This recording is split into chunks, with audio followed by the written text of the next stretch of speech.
Muito bem. Número 1, hein? Gustavinho, grande Gustavo, uma honra aqui estrear o primeiro podcast da Contari, o podcast corporativo, que ideia sensacional, tô sempre com as tuas ideias malucas, né? Maluca, mas super competente.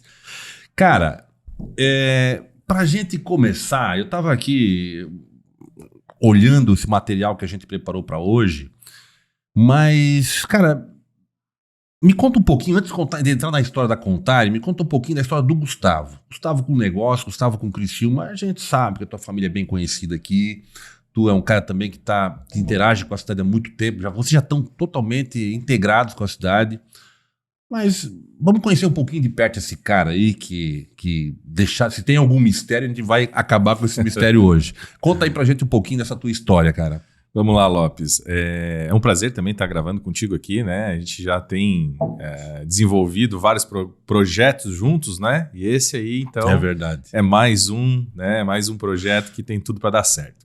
Bom, não tem como não se apaixonar por Criciúma, né? É uma cidade que cativa a gente acabou vindo para cá sendo extremamente bem acolhido, né? Que ano isso? Fazem 15 anos que eu estou aqui, né? Então não pretendo me mudar, né? De fato é uma cidade muito acolhedora, né? As pessoas nos receberam muito bem e a gente acabou então firmando algumas raízes aqui em Criciúma, né? Conhecendo pessoas como você, por exemplo, né? E que nos cativam cada vez mais a continuar, né, trabalhando nessa cidade. Eu sou natural do Rio Grande do Sul, né? Sou gaúcho, né, do interior do Rio Grande do Sul. Trabalhei muitos anos na HP, né, que é uma empresa bastante conhecida nacionalmente e internacionalmente também. E vim para Criciúma para dar aula, cara. Então eu sou professor até hoje, né? Trabalho com docência superior e nesse meio, né, nesse caminho aí, resolvi empreender, né? E nesse universo de oportunidades que essa cidade maravilhosa nos proporcionou, né? Acabei abrindo alguns negócios na área de construção civil, mineração, já passamos por negócios com igrejas, diversas frentes aí operacionais e o que acabou chamando mais a minha atenção foi a tecnologia para a indústria 4.0, indústria 5.0 agora que se fala muito, e é aí que a gente... Legal. Está nesse momento. Tu é um cara de tecnologia. Aí tem essa questão toda do RFID, que eu também quero que tu explique, que é um produto que tu tem da Contari. Fala um pouquinho da Contari também antes, né? O que é a Contari? A Contari, a gente sabe que a Contari ela administra aí algumas empresas de tecnologia, de investimento. Pra gente deixar bem claro, já que esse aqui é o episódio número 1, a gente vai fazer uma sequência aqui de episódios falando de vários assuntos, né? De vários negócios que tu tens, que a empresa tem, mas também do mercado, pessoas, a gente vai trazer muita coisa para cá. Mas o RFID, ele é a base, ele é um dos produtos hoje que a Contari colocou no mercado, né? Então, sim, assim, o que é a Contari, para a gente entender, e depois eu queria que tu desse também uma explicaçãozinha rápida sobre o RFID. Ok. A Contari, na verdade, é uma empresa que trabalha com a tecnologia de internet das coisas, né? A IoT, né? Muito conhecida no mercado. Chique. E a Contari, ela nasceu com o intuito de trabalhar com indústrias, né? Basicamente com sistemas de apontamento, né? Visando a redução de custos, né? Na indústria, uma vez que você tem a informação, né? O dado na sua mão. E para isso ser possível, a gente investigou diversas tecnologias e chegamos no RFID, né? O RFID é basicamente um chip, né? Que trabalha com radiofrequência, identificação por radiofrequência. Isso quer dizer a sigla, né? Radio Frequency Identification. Então, e dá para aplicar em quais são os segmentos, produtos, para a gente deixar isso aqui um pouco mais claro para ser mais simples a explicação, Ricardo, é o substituto digital do código de barras, né? Então, todo produto tem código de barras, né? Exemplo, a evolução. Aqui, parece uma garrafa de leite, né? É verdade, bonita. Ela aqui, código de barra, ou seja, dá para trocar o RFID, esse código de barra daqui? Sim.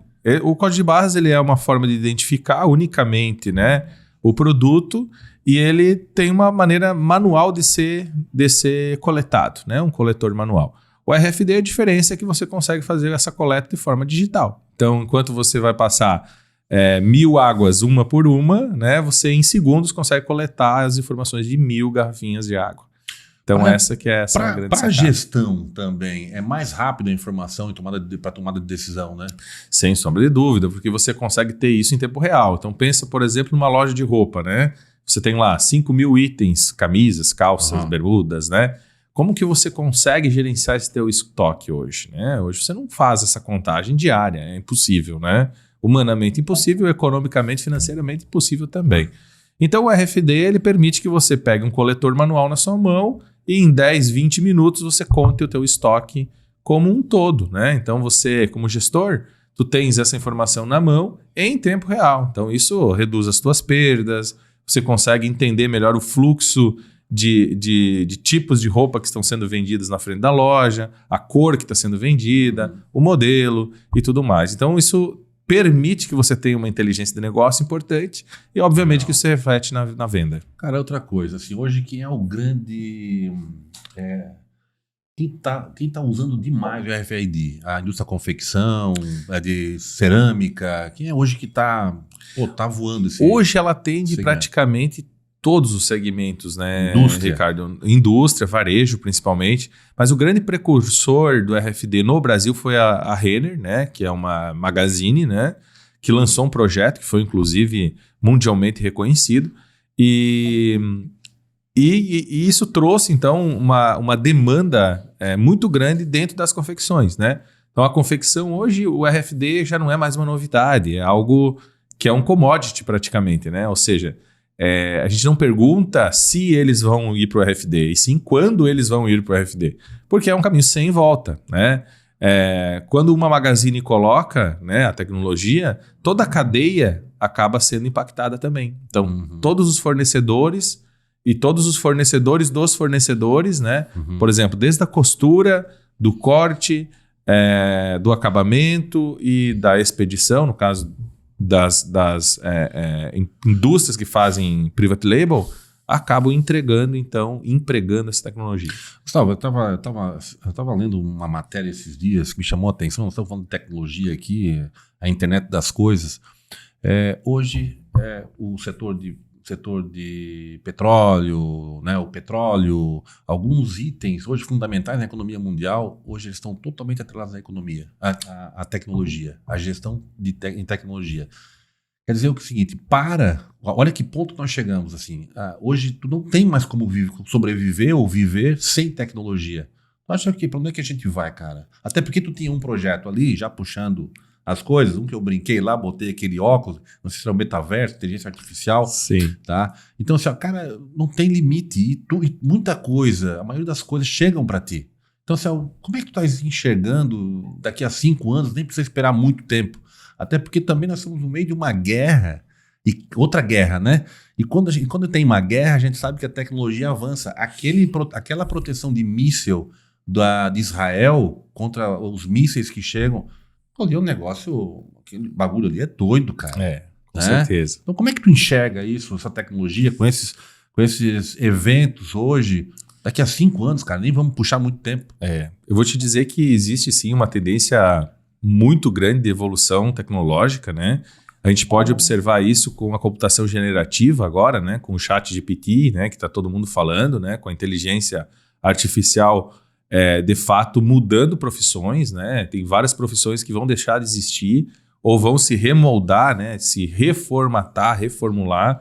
Então as pessoas hoje que trabalham com mídia, principalmente, com conteúdo, né? Elas começam a se transformar em engenheiros de prompt, né? Esses prompts de computação generativa. Então, eu recebi, por exemplo, essa semana, um pessoal dos Estados Unidos, de uma empresa chamada Translator, né?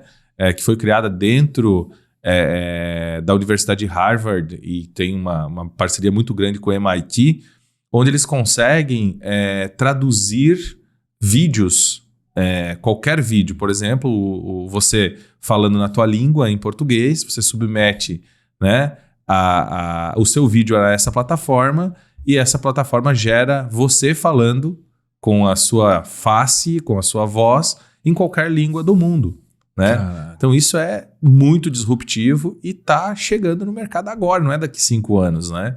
Então, nós temos que nos preparar, né, para absorver essa tecnologia e levar isso rapidamente para os nossos negócios, para o mercado. Agora, tem um ponto muito importante nesse processo todo. Recursos humanos. Uhum. Então, ou seja, hoje, no mínimo, essa geração, tudo bem, já vem com chip.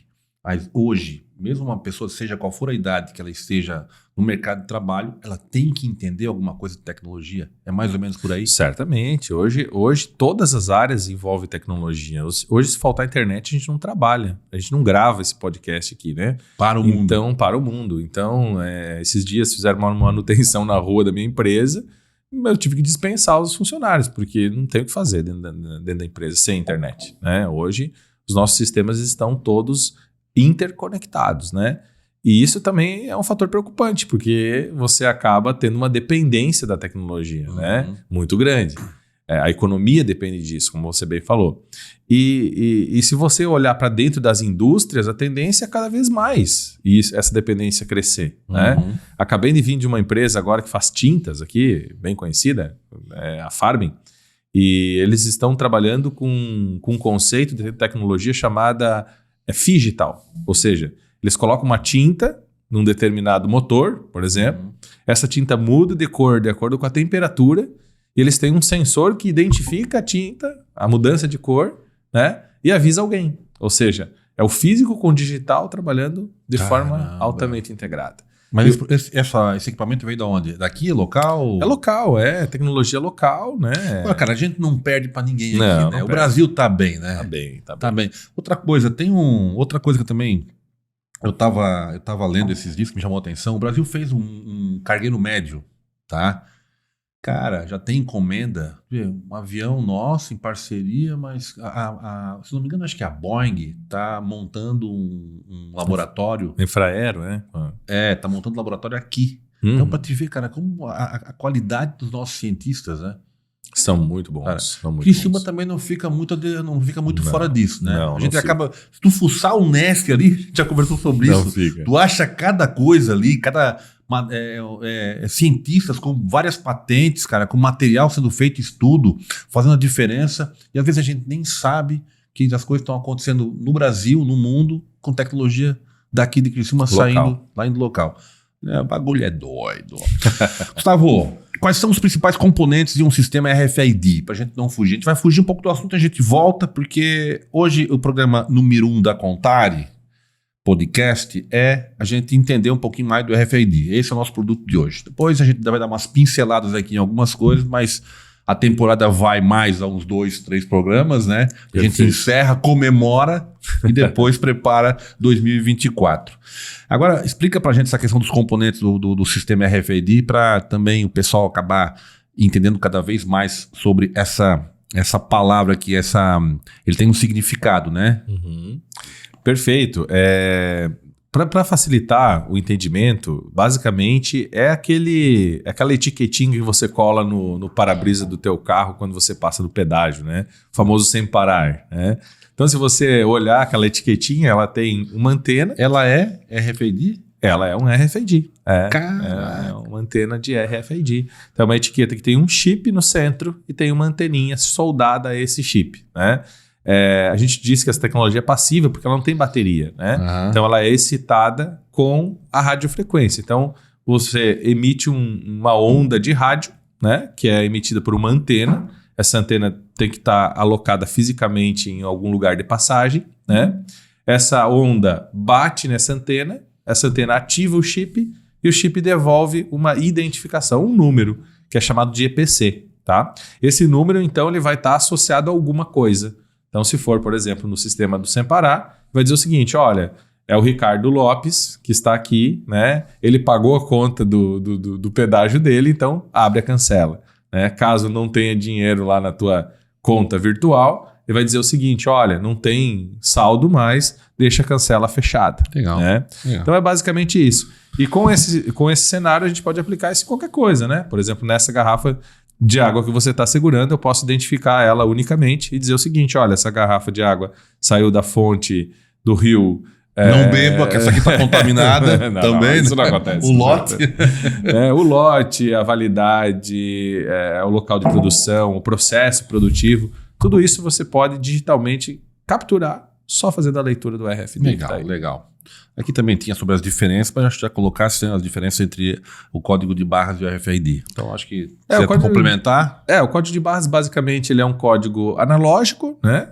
Que serve também para identificação, e o RFID é digital. Então, o que muda, basicamente, é a serialização. Então, o RFID é único, o código de barras não, né? Ele representa uma categoria inteira e ele é coletado de forma digital. Que coisa, né, cara? Isso aqui quando apareceu a tecnologia de ponta, porque é tudo no preço, né? Tu passava a máquina, né? Sim. Na época da inflação, então passava a cada minuto, né? Mas é isso aí. Deixa eu ver aqui para onde é que a gente vai. Desafios e preocupações da privacidade associados à tecnologia. Pois é, a gente fala aí de muita coisa que pode ser vulnerável na tecnologia. Isso aí pode dar algum tipo de problema? Não tem como dizer que não, né? Tudo que é tecnologia... Alguns dizem que certas coisas são impenetráveis ali, né? Mas a gente está vendo até uma situação mundial que não é bem assim, né? Mesmo com todas as defesas de Israel que você citou, e mesmo assim aconteceu... Algum míssil cai. Aconteceu um massacre, né? Então, se você for analisar do ponto de vista de segurança, o RFID é bastante seguro, Lopes. Existem várias técnicas de criptografia, né, de dados que fazem com que ele seja seguro, né, mais seguro. Mas se eu estou trabalhando, por exemplo, um fluxo de pessoas de entrada e alguém invade o meu sistema, eu consigo entender quem é que está ali dentro, quanto tempo ficou, né? Então, sempre é uma preocupação a questão da segurança em tecnologia da informação, né? Tanto que a gente tem a LGPD aí para tentar resolver um pouquinho isso. Difícil, difícil. E o RFID, ele também está nesse processo de evolução e se integrando com outras tecnologias. Como é que isso aí funciona também? Ele está bem... Porque como tu falaste, tu colocaste do sem parar, né, Gustavo? E eu acho que eu comentei contigo uma vez, há muito tempo atrás, numa conversa, tinha um líbio que estava aqui, que ele veio vender um sistema para vacina, para controle de vacina, podia ter controle de carne também, de temperatura de carne. Tem alguma coisa com RFID ou eu estou falando besteira aqui? Não, tem sim. O RFID ele evoluiu muito nesses últimos anos, né? Ele reduziu inclusive o custo dele, que era muito caro. Hoje custa em torno de 30 centavos uma etiqueta, né? Uma etiqueta básica. Nesse caso da carne, você tem hoje radiofrequência que controla a temperatura, né? Etiquetas ativas que permitem o controle de temperatura e que podem ser coletadas através de uma antena. O cara pode acompanhar por aqui. Pode. Só que isso ainda é caro. Então, assim, esses mecanismos tecnológicos de sensoriamento, principalmente na cadeia de frios, você tem às vezes a inviabilidade econômico-financeira, né? E ela se integra muito bem com outros sensores. Então, eu posso ter uma fusão de sensores, né? Posso ter câmeras com sensores ópticos, por exemplo, para controle de fluxo, controle de furto, enfim, né? Controle de acesso, né? E saber quem que entrou dentro da minha câmera fria, por exemplo, e o que ele carregou, porque eu vou ter uma etiqueta RFID na carne, por exemplo, ou na caixa, né? Então, sim, essa integração ela é fundamental, na verdade, porque o RFID sozinho ele só diz o seguinte, ó, eu estou aqui, eu sou o item tal e estou agora. Só o que ele diz. É o momento, é a modinha do momento agora. Mas veio para ficar, né? Veio para ficar. Uma outra coisa, a gente ouve falar muito em cidades inteligentes, né? Tá na moda agora também, cidades inteligentes, smart cities. O RFID, em termos de cidades no setor público, se encaixaria também? Com certeza, né? Quando se fala em cidades inteligentes, a gente entende que é a tecnologia da informação. E muitas vezes esse conceito ele não está tão certo, né? Por exemplo, eu não posso dizer que uma cidade é inteligente se o índice de analfabetismo dela é alto, se o índice de mortalidade infantil dela é alta. Então, como que eu controlo, por exemplo, o acesso de pessoas a uma escola? Eu posso utilizar um chip RFID para entender se os alunos de fato estão indo à escola, qual que é a presença que ele está. Eu posso ter antenas controlando espaços públicos, onde passando por ali, eu vou saber quem é que está ali. Eu posso ter o controle, por exemplo, de pessoas em hospital, né? Na área de saúde. Na área de saúde, tudo que for controle de acesso, educação, né? Por exemplo, dentro de um hospital eu posso controlar os lençóis, os enxovais, né? Com RFD. Então eu vou saber se eles foram de fato corretamente limpos, né? Eu vou saber o número desses enxovais, porque muitas vezes falta, né, na rede pública. Então eu tenho um controle maior. É o antigo patrimônio. Setor o patrimônio, de patrimônio. Exatamente. Né? Um dos fatores é esse. E existem várias outras formas também de você operar com RFD dentro desse cenário de cidades inteligentes. Considerações de segurança ao implementar um sistema RFID. O que tu tens aí para nos falar aí? Questão de criptografia, etc. Então, sempre a gente preza por criptografar esses dados, né, na camada de software, porque se ele estiver aberto, muito facilmente eu com o coletor vou lá e consigo coletar esse dado, né, e acessar essas informações de um determinado produto. Isso muitas vezes não é interessante para o cara que está vendendo o produto, ou para a indústria e tudo mais, para o varejo, né? Não quer que o teu concorrente saiba como é que está o teu fluxo de vendas, né? Então, existem algumas barreiras tecnológicas que a gente acaba fazendo a nível de software, né? Para que isso não aconteça. Legal. Futuro da tecnologia RFID. Tem alguma coisa já que tu pode falar para nós que ele pode ser aplicado? A gente tá fazendo umas pinceladas aqui, mas agora objetivamente sobre o futuro. Então, Lopes, o RFD ele ainda é considerado caro para alguns mercados, né? Por exemplo, você não consegue colocar isso numa bala ou num pacote de balas, né? Porque é muito barato o pacote de balas perto do custo da etiqueta, correto? Então, uma etiqueta custa 30 centavos. É caro ainda. Né? Qual que é o futuro do RFID? Já existem algumas empresas americanas que estão trabalhando com uma tecnologia chamada chipless, ou seja, ele não tem mais o chip. É um produto novo. Assim. Novo, exatamente. É basicamente uma tinta, né, que consegue ter a mesma propriedade que o RFID tem, trabalhando também com radiofrequência. Né? E essa tinta, então, ela reduz significativamente o custo da etiqueta. E ela pode ser utilizada na própria embalagem. Né? Então, ao imprimir a embalagem, você já pode utilizar essa tinta e ela vira o RFD. Né? Então, isso já existem algumas equipes americanas trabalhando, testando, né? Mas ainda está um pouco distante do Brasil. Eu estava aqui pensando com meus botões o seguinte, tem setores que o RFID seria de importância fundamental também. Vamos lá. O setor de armamento. Né? Teve um roubo agora...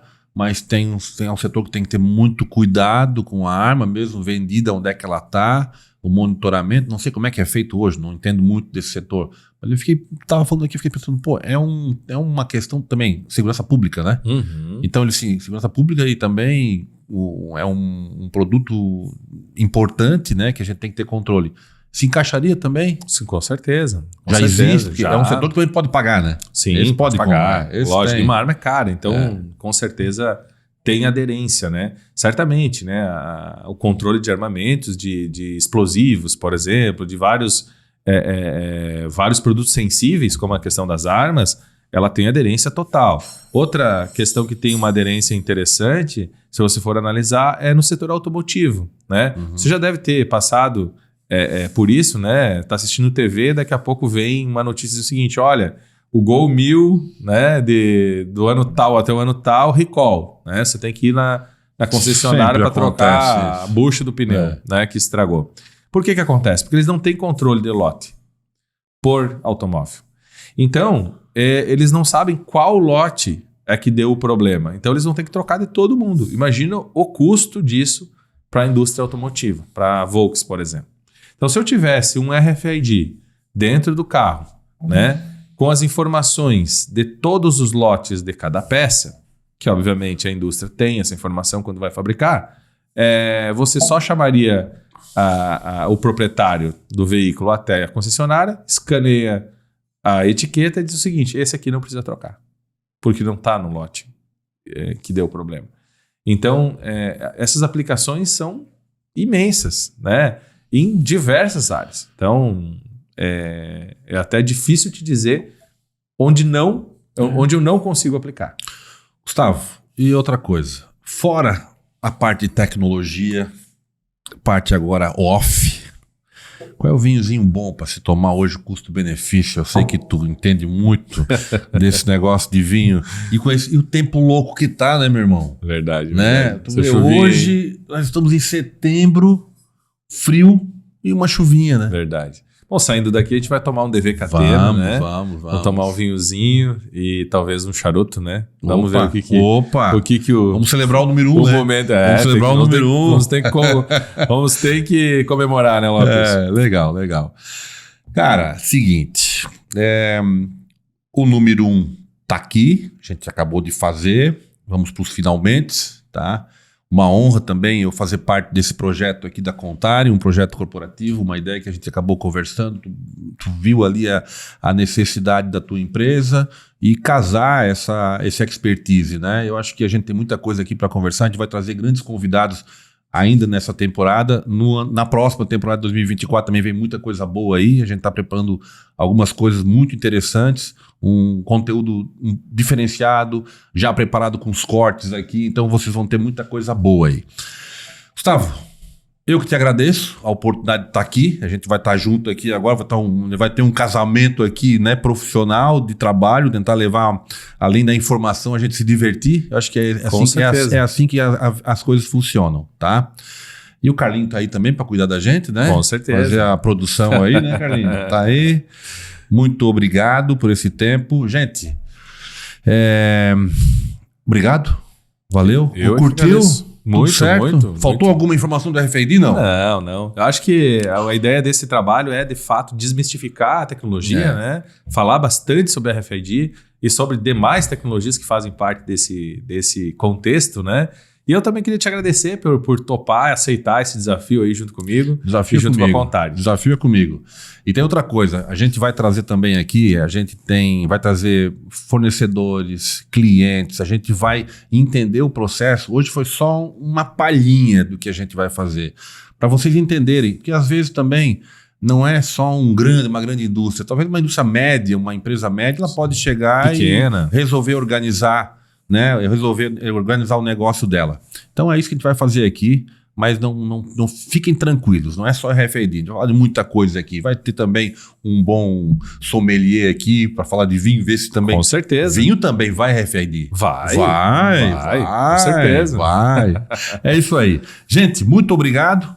O podcast da Contari número 1 saindo do papel. Então, agora o nosso querido Carlos vai preparar esse material aí e lançar. Fiquem atentos, a gente vai ter aí um endereço do YouTube que ele vai colocar aqui, aqui na chamadinha do programa, tá? E nos procurem lá, deixem ideias também, podem participar com a gente. Se ficou alguma dúvida, mete ficha, fala, se vier fazer uma crítica, não precisa fazer porque a gente já sabe, né? A gente já entra aqui para deixar a coisa rolar. Muito obrigado.